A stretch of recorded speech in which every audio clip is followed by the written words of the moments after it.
오늘도 저와 함께 해주셔서 감사합니다. 오늘의 주제는 고민 없이 사는 법입니다. 많은 사람들이 사소한 일에도 쉽게 고민하지만 반면에 거의 고민하지 않는 사람들도 있죠. 그 차이는 무엇일까요? 바로 생각의 방식에 있습니다. 오늘은 고민을 없애는 두 가지 강력한 스킬을 소개하겠습니다. 이 방법들을 알게 되면 일상의 스트레스가 확 줄어들고 삶이 더욱 즐거워질 것입니다. 함께 시작해 볼까요? 고민하지 않는 사람의 첫 번째 비결은 자신에게 유리한 해석을 하는 것입니다. 심리학에서는 이를 ABC 이론이라 부릅니다. 감정은 사건 A 해석 B를 거쳐 생겨납니다. 예를 들어 이혼 후 내 인생은 끝났다고 해석하면 부정적인 감정이 생기죠. 하지만 이제 자유롭게 하고 싶은 일을 할 수 있다고 해석하면 긍정적인 감정이 생깁니다. 이렇게 사건을 지형으로 해석하는 것이 고민하지 않는 사람의 사고방식입니다. 자전거를 타다 넘어졌을 때도 최악이야 라고 생각하지 않고 뼈가 부러지지 않아 다행이야, 좋은 이야기거리가 생겼네, 이 정도 자극은 있어야 재미가 있지라고 생각하는 것이죠. 외국의 유명 축구 선수도 TV에서 힘들지만 그 노력이 보답된다면 즐겁지 않나요? 라고 했답니다. 힘든 상황도 긍정적으로 해석하는 것이 중요합니다. 심리학에서는 이를 재평가라 부르며 재평가는 놀라운 장점들을 가지고 있습니다. 첫째, 멘탈이 강해집니다.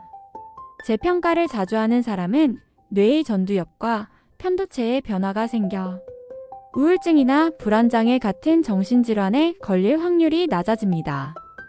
재평가는 마음의 근력 운동과도 같습니다. 또한 재평가를 잘하는 사람은 주변 사람들로부터 호감을 얻고 인간관계를 잘 맺습니다. 밝은 사람을 좋아하는 것은 당연하죠. 재평가는 또한 창의적인 아이디어를 떠올리기 쉽게 하여 업무 성과를 높이고 감염병에 걸릴 확률도 줄여줍니다. 마지막으로 재평가를 잘하는 사람은 평생 행복을 느낍니다.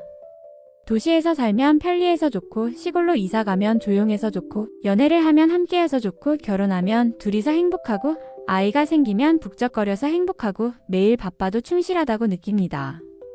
재평가가 익숙해지는 데는 최대 8개월이 걸리며 꾸준히 연습하면 누구나 잘할 수 있습니다.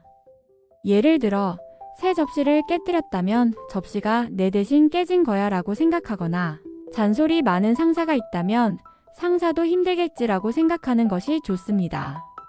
하루를 게으름 피우며 보냈다면 게으름을 피울 수 있는 건 최고의 사치야 라고 생각하고, 지하철이 늦어 직장까지 뛰었다면 좋은 운동이 됐어 라고 생각하면 됩니다. 실수했다면 좋은 배움이었어 라고 생각하고, 최악의 하루를 보냈다면 운을 쌓고 있는 거야, 곧 큰 행운이 올 거야 라고 생각하는 것이죠. 고민하지 않는 사람의 두 번째 비결은 자신만의 기준으로 사는 것입니다.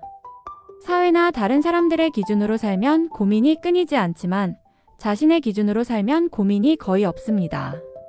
예를 들어 우리 집 쌍둥이는 초등학교 4학년까지 자전거를 못 탔지만 전혀 문제되지 않았습니다. 이웃 어머니가 딸이 2학년인데 자전거를 못 타서 걱정이에요 라고 했을 때 본인은 타고 싶어 하나요? 라고 물었더니 싫어해요 라고 했습니다. 이 어머니의 고민은 사회적 기준 때문이었습니다. 나이가 들었지만 독신인 딸 때문에 걱정하는 어머니도 마찬가지입니다. 사회나 다른 사람들의 기준을 따르는 대신 자신의 행복 기준을 세우는 것이 중요합니다.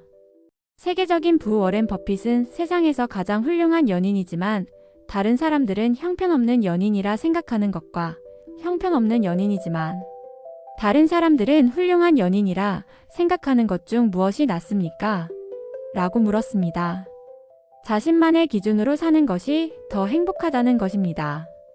우리는 행복해지기 위해서가 아니라 다른 사람들에게 행복해 보이기 위해 애쓰고 있습니다. 하지만 다른 사람들의 기준은 고민의 씨앗이 될 뿐입니다. 그런 기준을 버리고 자신의 행복은 자신이 결정해야 합니다. 이번 콘텐츠를 통해 재평가와 자신의 기준으로 사는 법을 활용해 고민을 줄이고 행복을 찾으시길 바랍니다. 이번 강의가 도움이 되었다면 구독과 좋아요 부탁드립니다. 여러분의 의견도 댓글로 남겨주세요.